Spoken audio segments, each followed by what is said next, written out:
Jesus Cristo, havia aqui, os pescadores viviam em Cafarnaum, ou Capernaum, que é a cidade que a gente vai visitar agora, a cidade de Jesus.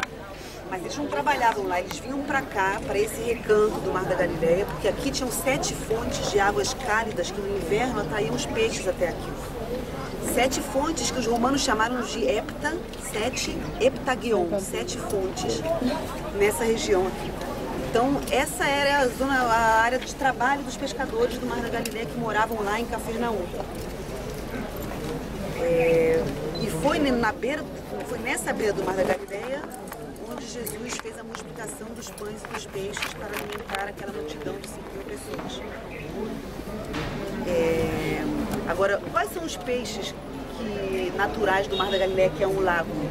Tilápia, que é o pescado de São Pedro, e bagre. São os 2 peixes. Bagre tem um montão, não falta. Tilápia é mais rara. Pelo que eu entendia, pelo que eu sei, Jesus ele era cumpridor da lei. Ele foi circuncidado, ele fez bar mitzvah com 12 anos, ele foi celebrar a Páscoa em Jerusalém, peregrinação, né, que você vai peregrinar. E outra das leis que ele deveria conhecer é a lei da kashrut. Kosher é uma comida, tem comidas que estão permitidas e comidas que não estão permitidas.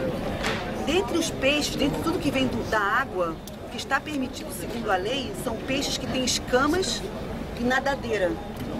Todo tipo de peixe que não tem escama e nadadeira não era consumido. Então, eu não sei se aqui deu muito bagre e pouca tilápia, mas o fato de que Jesus multiplicou 2 peixes e 5 pães, eu tô dando só uma suposição. Está escrito isso em nenhum lugar, não li, ninguém falou, mas pode ser, porque bagre não falta. Vocês vão ver lá no Rio Jordão um monte de bagre, eles são desse tamanho. Quer dizer, um bagre dá para alimentar muita gente. Mas as tilápias são pequenininhas, mas elas são as ilícitas, né? Os poucos, né? As 2 tilápias. Por isso que o peixe de São Pedro poderiam ser a tilápia e o bagre, mas o bagre é bagre. A tilápia é o peixe de São Pedro. Em português a gente fala tilápia, em inglês St. Peter Fish, tá? Escama e aleta. Escama e nadadeira. Aí aprender mais bacalhau. Por isso que os judeus não comem baleia, golfinho, frutos do mar, camarão. Porque não tem essas coisas que vêm do mar e não tem escama e nadadeira, você não pode nem tocar. Agora, olha só que interessante, essa igreja, no começo o cristianismo foi perseguido. Todo mundo que adorasse o Rei Cristo, o Messias, o líder, era perseguido. Então, até que veio Santa Helena, ou Helena, mãe de Constantino, que foi o primeiro imperador romano a aceitar Cristo e a converter o Império Romano todo em cristão, isso foi 300 anos depois, né? 314, os cristãos foram perseguidos. Então, os poucos altares que eles fizeram eram com recursos precários. Se eles quisessem deixar para a posteridade que essa pedra foi a pedra onde foi multiplicado o peixe, eles não teriam como construir uma igreja, nem como fazer um mosaico muito elaborado, com muitas cores. O mosaico, sabe aquela arte de pegar pedrinha, são coloridos. Hoje em dia os mosaicos são pintados. Naquela época a pedra vermelha era a pedra de Petra, a pedra preta era a pedra basáltica. E a pedra branca é a pedra calcária. Era tudo natural. Então tinha que ter uma elaboração para fazer um mosaico bem elaborado. Isso os primeiros cristãos não tinham essa possibilidade. Então, o que eles fizeram? Construíram um mosaico bem humilde, bem em frente à pedra, que hoje é o altar dessa igreja, com a representação de um cesto, com 2 peixes e 5 pães. Tá? É a prova arqueológica que este é o lugar. Tá? Mesmo que esse mosaico tenha sido construído 100 anos depois, é a primeira fonte que a gente tem. Depois, quando Helena veio para Jerusalém resgatar esses lugares, ela já construiu coisas mais grandiosas para que nunca se esquecesse o lugar. E aí do lado, lá no altar da igreja, do lado, outro tipo de mosaico, um mosaico bem mais elaborado, muito colorido, com a fauna e flora do Mar da Galileia, garças, cegonhas, cobras, peixes, e até mesmo com um nilômetro, que é um nilômetro era um instrumento que fazia os pescadores medirem o mar, o nível do mar, para ver se seria um dia bom para pesca, não para pesca. Então vocês vão ver, dentro dessa igreja tem 2 tipos de mosaicos. Do lado são de uma época posterior, quando o cristianismo já foi oficializado, já tinha mais poder. O outro mais simbólico é o famoso, não sei se vocês conhecem essa imagem? A imagem do milagre está sempre representado como um cesto com 5 pães e 2 peixes, 2 tilápias, né? 2 peixes de São Pedro. Ah, e outra coisa aqui, vocês estão sentados num moinho de azeite.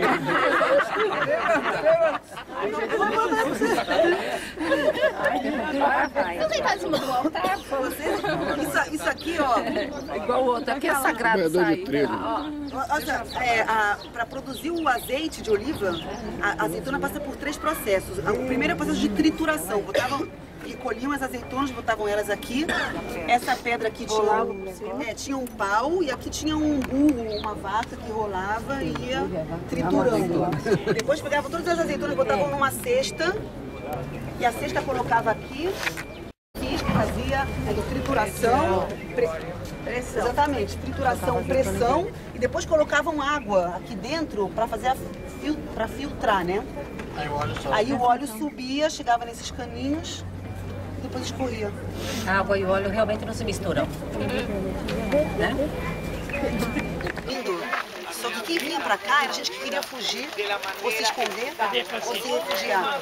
Esse caminho que a gente fez com o ônibus, que a gente vai voltar agora até Jericó, era um caminho impraticável, sem água. Sem comida? Não, comida você podia trazer. O sal ajudava a conservar a comida, carne, sal e azeite. Mas não tinha água e realmente não tinha estradas naquela época. Então era muito difícil você chegar aqui. Quem foi o grupo que decidiu morar nessas ruínas que vocês estão vendo? Era um grupo chamado Essênios. Era um grupo que contestava toda a colaboração que estava existindo entre Judeia e Roma, porque Judeia e Roma eram 2 interesses diferentes. O interesse de Roma era dar todo o poder, amar com todo o teu coração, com toda a tua alma a quem? Ao César. E qual é o interesse de Judeia? Amar com toda a tua alma, todo o teu coração as palavras que ele deixou na Torá. Que conflito, né? Naquela época, em todo o mundo, em todo o universo, as pessoas ainda não conheciam o nome de Deus. Não conheciam. A palavra de Deus saiu de Jerusalém, de um povo daqui da Judeia, lá de Jerusalém. Mas, 1000 anos depois que o templo foi construído, um grupo muito radical falou assim: vamos nos refugiar no Mar Morto e vamos nos dedicar a transcrever a palavra de Deus e vamos esconder aqui, no caso dos romanos nos perseguirem e forçarem a gente a contar a nossa cultura a eles. Depois eu vou falar na continuação por que era importante essas palavras, tá? Eu vou explicar para vocês que a religião, antigamente e ainda hoje em dia no Oriente Médio, não é uma coisa espiritual somente, é uma coisa de prática, tem que praticar, tá? Cada um com a sua interpretação. Mas, Paulo, em 1947... Vai ter que pular. Em 1947, um pastor beduíno da idade do Paulo levou um rebanho para pastar aqui, tá bom? E uma cabra se perdeu. É verdade que a erosão fez com que esse vale ficasse mais profundo. Naquela época o vale era um pouco mais alto. E ele falou assim: talvez a minha cabra perdida esteja dentro daquela caverna. Ele estava um pouco mais perto, mas estava um calor do cão, vocês já viram o calor daqui. E sabe o que ele falou, o pastor? Ele falou assim: eu não vou subir até lá. Vou pegar uma pedra, tenta mirar naquela caverna e joga. Vai que é tua, Tafarel. Aí ele vai acertar, com certeza.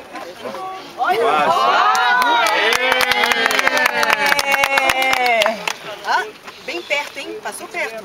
Realmente o pastor estava bem mais perto daquela caverna. Só que ele não viu cabra nenhuma. Ele não ouviu mé nenhum e a cabra não saiu. Mas ele escutou o barulho de um jarro de cerâmica que se rompia. Um jarro que nem vocês viram aqui. Vocês viram um jarro dentro do museu? Ele entrou lá dentro do jarro e ele tirou aquele pergaminho que eu vou mostrar agora para vocês poderem tocar. Vai passando enquanto eu vou falando, tá? Ele encontrou um pedaço de uma coisa assim, ó.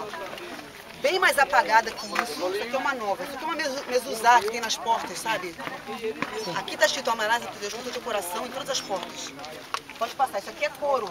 Se alguém uma vez quiser fazer um contrato, uma palavra que dure para sempre, escreva em pergaminho. Isso aqui tá na... Sabe como é que é bolsa de mulher, né? Tem que conta de telefone, já... tudo que foi impresso no computador já se apagou. Esse pergaminho está comigo há muito tempo. Ele não é valioso, então nem... Ele é qualquer coisa, né? Então devolvo, não é valioso. Mas devolvam. Não é. Então, o beduíno encontrou uma coisa dessa, levou para o chefe da tribo, e o chefe da tribo falou assim, olha, eu vou até Belém, lá tem um comerciante de antiguidade chamado Candu. E aí ele falou assim, o que você vai fazer? Olha, Candu, eu encontrei isso lá no deserto, você me disse que isso aqui vale alguma coisa. Ele falou assim, olha, isso aqui não vale nada, é um pedaço de couro. Mas eu vou fazer para você 20 sapatos de couro para toda a sua tribo. Vamos fazer um negócio? Vamos, negócio feito. E aí veio um padre da igreja síria ortodoxa para Belém e comprou os manuscritos. Comprou os manuscritos e contrabandeou para os Estados Unidos. Passou-se um ano no Herald Tribune de Nova York, apareceu um anúncio, vende-se manuscritos antigos escritos em hebraico encontrados no Mar Morto. Foi um arqueólogo, ligou para aquele anúncio em Nova York, comprou os manuscritos por muito mais dinheiro do que 20 pares de sapato e perguntou onde você conseguiu. Ele falou assim, eu consegui isso em Belém. Aí ele voltou para Belém. Aí ele falou assim, Belém, Candu, onde você conseguiu? A tribo de beduínos. Aí esse arqueólogo veio de Nova York até Belém, de Belém até a tribo dos beduínos, que estava aqui. E aí ele falou assim, olha, me leva onde você encontrou. O beduíno levou ele até essa caverna aqui, foi a primeira. Ele falou assim, eu tenho certeza, aí o arqueólogo falou assim para o beduíno, eu tenho certeza que onde você encontrou esses manuscritos, esse pedacinho de nada, que está tudo apagado, queimado, tem mais. Procure, tudo que você encontrar eu estou comprando.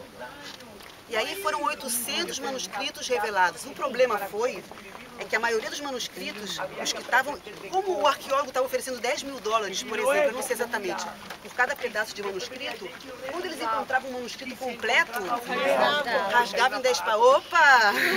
Olha, quem teve essa ideia? Cortavam em 10 pedaços, em vez de vender por 10 mil, vendiam um pedaço grande por 100 mil. E isso comprometeu muito os manuscritos. Eles estão expostos no Museu de Israel, em Jerusalém. Vale muito a pena ver. E essa é a história desse lugar. Essa ponte que a gente veio percorrendo até aqui é o caminho do aqueduto que trazia água das chuvas, porque aqui não chove praticamente. Mas quando chove em Jerusalém, veio uma inundação muito forte para cá.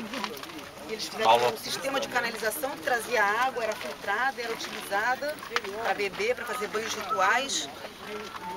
E eles se dedicavam, como eu falei, a escrever e reescrever a lei de Jerusalém que estava comprometida. Daqui a pouquinho, Jerusalém ia ser destruída quando eles vieram para cá, no ano 70, eles vieram aqui na época de Cristo. E tem uma grande suspeita, e talvez eu possa dizer, talvez com 100% de certeza, que João Batista decidiu, foi adotado por essa comunidade, que ele vivia aqui, pelos essênios. E como é que a gente sabe disso? Porque, primeiro que no cemitério que tem aqui embaixo, foi encontrado um homem decapitado, e o costume é você trazer o corpo para ser enterrado no lugar onde essa pessoa vivia. E a segunda coisa é que eles se dedicavam muito a banhos rituais. Tem uma quantidade imensa de banhos rituais. O que é um banho ritual? Um batismo, exatamente. É um banho. O banho ritual não é um banho para você se lavar. Não é um banho que, estou me sentindo suja, eu vou me lavar. É um banho que você está obrigado a fazer. Enquanto você esteja com vontade, doente ou não esteja se sentindo limpo, você tem que fazer o banho ritual. Naquela época em exatamente. Só que nesse caso, nessa época não existiam muçulmanos, os judeus faziam em 3 ocasiões que eu saiba. A mulher, depois de 14 dias da primeira dia da menstruação, a mulher, 14 dias depois do primeiro dia, depois eu vou explicar porque é muito interessante esse assunto. Depois o homem, se ele ejaculou durante a noite e ele depois no dia seguinte for na sinagoga abrir o rolo, ele não tem que tomar banho. Mesmo que ele não tocou no sêmen, se ele já pulou a noite sem querer, sabe como é que é? No sonho, eu não sei como é que é, mas... Tem que ir tomar um banho ritual. E a terceira coisa é na conversão. Se alguém quer se converter ao judaísmo, é obrigatório um banho ritual. E quando se você quiser fazer um banho ritual, não tem problema. O que é o banho ritual? Tem leis também muito específicas. Hoje eu tinha até me esquecido. Tem leis muito específicas. Cada tanque do banho ritual tem que ser de no mínimo tantos metros cúbicos. Tem que ser uma água que não pode ficar parada. Tem que ser fonte de chuva ou mar. Tem que ser pelo menos... tem que ser uma água que se move. Por isso que vocês vão ver sempre nos banhos rituais duas banheiras, uma em cima da outra, para a água ficar fluindo de uma banheira para outra. E geralmente tem duas fileiras, o degrau está dividido em dois no meio, para você entrar sujo ou impuro e sair puro. Não sei se vocês viram como os judeus antes de comer pão, eles lavam a mão com uma jarrinha. Vocês já viram passando isso? De uma mão para outra. Essa jarrinha sempre tem duas asas. Por que asas? Por que alças na cara? Por que duas? Porque sempre você vai segurar com a mão direita que está suja, a alça da direita. Você vai lavar a da esquerda. Então sempre a alça da esquerda está limpa para você lavar. Isso é uma coisa que nem quem cumpre sabe. Mas é um ritual. Lá no túmulo tinha. Nem os judeus mais ortodoxos que cumprem essa lei não sabem o que eles estão fazendo. Mas eles confiam que quem deu essa lei para eles sabe o que ele está fazendo, então eles nem questionam. É uma coisa que você faz porque faz, mas tem uma razão. Porque veio de lá, de Monte Sinai, veio de Deus. Que é de Deus que tem que cumprir. Tá? Alguma pergunta? 1947. Antes do Estado de Israel ter sido independente. Isso aqui era Jordânia naquela época. 65 anos atrás. 60 anos atrás. Agora, tem parte desses manuscritos que estão na Jordânia, tem partes que estão em Israel, tem partes que estão no Vaticano.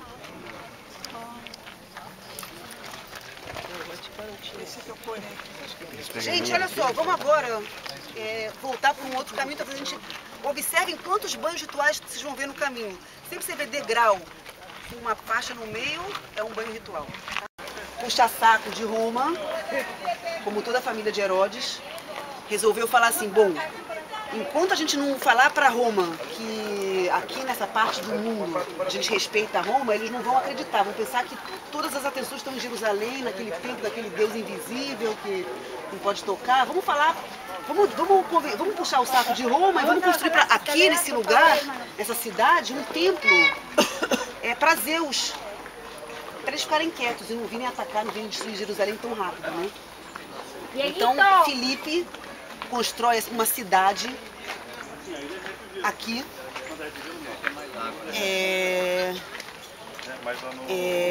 e constrói um templo aqui dedicado a Zeus, no que antes já era uma cidade pagã, grego-romana, dedicada ao deus Pan. Por isso que essa cidade chamava Pânias, mas como os árabes que vieram depois para cá, depois de Roma, não sabiam pronunciar o P, eles falavam B. Então, de Pânias virou Bânias. Por que justamente aqui um templo a Pânias dos pastores? Pan. Ele era representado da cintura para baixo como uma cabra, da cintura para cima como homem. E ele, para chamar as ovelhas, não falava ps. Ele tinha uma flauta de... Uma flauta de Pan. Do Nárnia. Uma flauta de Pan e ele tocava pi, pi, pi, pi, pi, e todas as ovelhas se disciplinavam, não só as ovelhas, todos os animais. Ele controlava, esse era o deus Pan, que foi homenageado aqui antes de Herodes e Filipe fazerem aqui um templo a Zeus. O deus Pan foi homenageado nesse lugar. E esse Pan também, quando ele tinha uma filha que chamava Eco. A filha do deus Pan era uma deusa chamada Eco. E eles dois juntos, Eco porque ela ressonava sempre 3 vezes. Então, quando esse Pan queria se divertir, ele começava a jogar pedra lá de cima, jogava aqui para baixo, e as pedras, que eram 10, ressonavam como 100, fazendo eco. Ele se divertia dessa maneira, fazendo um pandemônio. Eu ia falar. Ai, que bom que você me lembrou. Jesus, ele, quando ele começou a ministrar... gravar bem, por favor. Pan? Só para gravar bem. O deus Pan tinha uma filha chamada Eco. E quando eles queriam se divertir, eles se divertiam atirando pedras daquele penhasco para cá, para baixo. As 10 pedras que rolavam faziam um barulho de 100 pedras, criando um pandemônio. Onde todo mundo entrava em pânico. Pânico. A origem das palavras. A origem das palavras, tá? Ok. Jesus. Isso aqui virou uma cidade, centro da soberania romana. O filho de Herodes que construiu aqui uma cidade, um templo enorme. Lógico que não iam vir comerciantes para cá, cobradores de impostos, toda a corte, todos os cortesãos, né, que queriam ficar perto da corte, perto da... vinham para cá e a cidade começou a se desenvolver. De passagem, aqui também era passagem para Damasco, o caminho de Damasco. Jesus começou seu ministério aqui na Galileia, todo mundo sabe.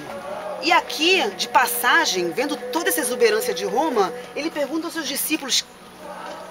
Quem diz os homens ser o filho do homem? Quem diz os homens ser o filho do homem? E aí Pedro responde, tu és o Cristo, tu és o Messias. Foi nessa cidade, provavelmente na frente do templo, como para protestar contra o paganismo, né? E para falar assim, tu és o Messias. O que acontece? Jesus fala assim, bem-aventurado. Quem foi o discípulo que falou isso? Simão. Foi o Simão. Então ele fala assim, poxa, bem-aventurado Simão Bar-Jonás. Bem-aventurado Simão Bar-Jonás. Tu serás a pedra onde eu edificarei a minha igreja. Igreja no sentido de congregação, eclésia, minha comunidade. Tu serás a pedra, não um mármore, que isso aqui era tudo mármore, era um luxo, mármore, ouro, estátua de Pan, na época de Filipe, Cesária de Filipe. Herodes construiu uma estátua, provavelmente uma estátua de César Augusto. Porque, na verdade, quem deu essa terra aqui para Herodes foi Roma, foi César, então ele para retribuir. Mas Jesus não, eu não vou prestar. Nós, discípulos, quem é fiel a Deus não vai prestar homenagem, ele vai puxar saco de Roma. Tu és Messias. E Jesus retribui falando, Simão, tu serás a pedra, a rocha, com a tua fé, com a tua praticidade, porque também Jesus, Simão Pedro, era o mais prático dos discípulos. Ele é que se prontificou a construir aquela tenda no Monte da Transfiguração e tudo mais. Ele era o mais prático, pescador. Tu serás a pedra onde eu posso confiar a minha congregação. Deixa eu só completar um pouco isso daí. Só para terminar, então Simão Pedro de pedra. É interessante aqui, porque era um momento já estava começando um momento de forte crise no ministério de Jesus. Porque Jesus começou o seu ministério com uma tremenda aceitação. Primeiro havia entre os filhos de Israel a expectativa da chegada de um momento em que iriam se libertar do jugo de Roma. Todo mundo estava sofrendo com isso e queriam um libertador. A maioria. Fora os corruptos. Isso, fora os corruptos. A maioria queria, porque queria a terra que é sua, para que eles pudessem viver a sua nação em plenitude, né? Quando Jesus surge com milagres e com ensinos que eram desconhecidos, interpretação do Velho Testamento que parece que vinha trazendo coisas novas, o povo via que a interpretação que eles davam, que Jesus dava, era diferente daquela que eles tinham e uma mensagem que trazia um alívio, um descanso, né? Eles correram para Jesus. Multiplica pão, cura cego, cura coxo. Mas essa fama de Jesus durou pouco tempo. Logo começaram as perseguições. Porque Jesus não era conhecido no meio corrupto, né? Seja religioso ou político, como alguém de importância. Nasceu lá em Belém, aquela coisa toda. Não tinha nome, diria assim, né? Não tinha nome. E quando Jesus veio aqui, já era um momento que o seu ministério estava numa crise, era o ponto para começar a descer. E ele então faz essa pergunta aos discípulos: o que dizem os homens ser o filho do homem? E Pedro, representando os discípulos, né, diz a Bíblia, diz: tu és o Cristo, o Filho do Deus vivo. Aí Jesus responde para ele: bem-aventurado és tu, Simão Bar-Jonas, porque não foi carne nem sangue quem te revelou, ou seja, não foi pessoa humana que te ensinou isso, não foi ninguém que te contou essa história, né? Mas o meu Pai que está nos céus. E aí ele disse, e tu és Pedro, e sobre esta pedra, tu és Pedro, e sobre esta, e não essa pedra eu edificarei a minha igreja. Duas palavras interessantes aí do grego que nos fazem entender bem o significado disso. Tu és Petros, e sobre esta litos eu edificarei a minha igreja. O Novo Testamento foi escrito no grego, então é muito importante entendermos isso. Petros, no grego, é uma pedra pequena. Veja que ele tinha aqui a visão de algumas pedras, né, razoáveis. Mas dava para ver a pedra pequena, tu és Petros, e sobre esta litos, a rocha. Petros é um pedaço de litos. Então, tu és uma pedrinha. E sobre esta Petros, o que é esta Petros? Esta é a revelação, a palavra que Pedro proferiu, que foi por revelação, era esse o entendimento. Ou seja, esta palavra que você disse é uma revelação. Bem-aventurado és tu, Simão Barjonas, que não foi carne nem sangue quem te revelou, mas o meu Pai que está no céu. Ou seja, o Pai te deu esta revelação, descortinou, te ensinou. Então, tu, Pedro, é uma pedrinha. Mas sobre essa rocha, esta palavra poderosa, esta revelação que você teve, eu edificarei a minha igreja. Que palavra é essa? Tu és o Cristo. Você é a igreja é edificada sobre esta revelação.